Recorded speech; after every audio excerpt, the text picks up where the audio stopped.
with each passing hour. We are getting in more breaking inputs. In fact, this is a CNN News 18 mega exclusive. As per top intel sources, we're now learning that the fall of Bangladesh was a result of personal tension between the United States and China.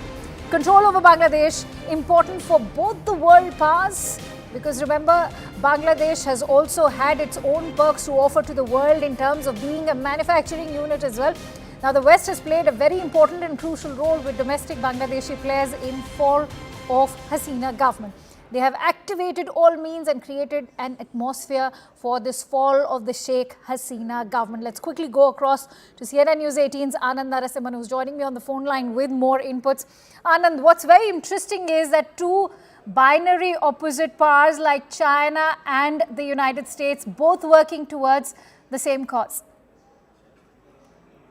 Well, same objective, yes. Akanksha, good afternoon, and good afternoon to our viewers. But not a cause which is similar or they identify with. But I think their own hegemonistic powers and their own craving, and both of them have openly called each other their biggest adversary. And in these adversarial tactics, nations are perhaps pawns. And their own people of various nations are being brought to the knee, and leaders are being brought to the knee or flee their own country just to prove or provide for a larger objective of these nations which want to regain control in the region or retain control as far as geopolitics and world power is concerned. But with the West, this is something that the West has very clearly orchestrated. Our senior editor, Security, Manoj Kumar Gupta, getting us these inputs from top intel sources within the government who are saying that there were multiple reasons why, because Sheikh Hasina tried to not just antagonize America but also the West with certain deals and with certain proximity with the Chinese establishment. But then she was also not encouraged by the Chinese establishment, PLA, during her visit to Beijing, where she was promised about $6 billion to try and help her out of financial distress, but eventually ended up with only about $100 million in aid, and there were demands. But I think what stands out is that there are elements who are very friendly to the BNP, Bangladeshi media moguls and other really, really rich tycoons who seem to have engineered this sitting in the UK. But there is a five-eye coordination in this to orchestrate a similar surge like in Sri Lanka and unrest like in Afghanistan and also in Pakistan. And whenever leaders have taken America by the scruff, they have ended up paying for it with their throne or with absolute anarchy on the streets of their respective nations. This seems to be a story with Imran Khan and now with Sheikh Hasina. Many are drawing these parallels. But more importantly, the objective of balkanization is critical, Akanksha, where Sheikh Hasina has spoken about this, that the West wanted to carve out a separate Christian state with parts of Bharat, that is Mizoram, the Kukichin region in Myanmar, and the Chittagong region in Bangladesh. You know, there's also a duplicity when it comes to the US approach towards Bangladesh, because remember, they made the issue of their recently concluded elections back in January. They alleged that they were not free and fair. But having said that, you see how they remained silent on the undeclared martial law situation that happened in Pakistan. At the same time, you have China showing its anger because the Teesta project was granted to India and not China. So, you know, if one were to place their finger on those concrete reasons why the establishments in Beijing and Washington were after the Sheikh Hasina government, could you enumerate those factors? Yes, there is. And like you just talked about the Teesta project, look at IPEF.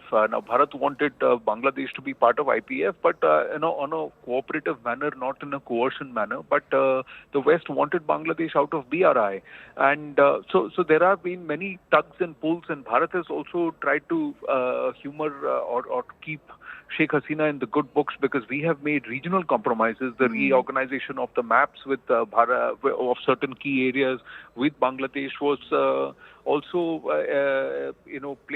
played out, and it was orchestrated purely to ensure that Sheikh Hasina remains on Bharat's side. So every nation will also look at keeping its friends and allies closer, but with certain nations, it's better to be enemies rather than be friends with certain nations and certain entities, because at least you know where you stand and where they stand. Otherwise, nations have really suffered by befriending certain entities which would do anything to pursue their own hegemonistic tendencies. All right. But largely, the Mizoram disruption and what has happened in Mizoram, is there an insight that Sheikh Hasina is providing with the intent to balkanize that entire region, and also the demand for Saint Martin Island to create a separate airbase to forces? Now, these are questions which need to be answered, because these are allegations that Sheikh Hasina has made not once but multiple times in the past.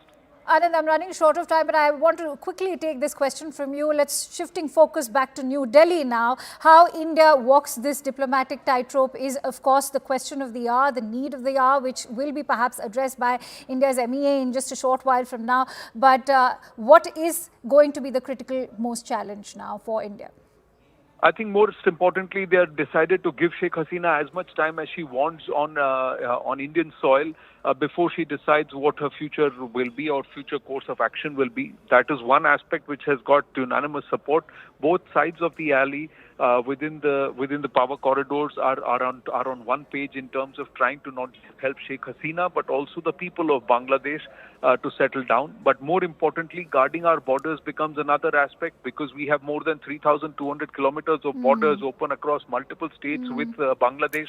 So those borders will have to be sealed, and to ensure that there is no trouble to the local population, and there is no mass exodus from Bangladesh that spills over into Bharat, creating compounding problems for us.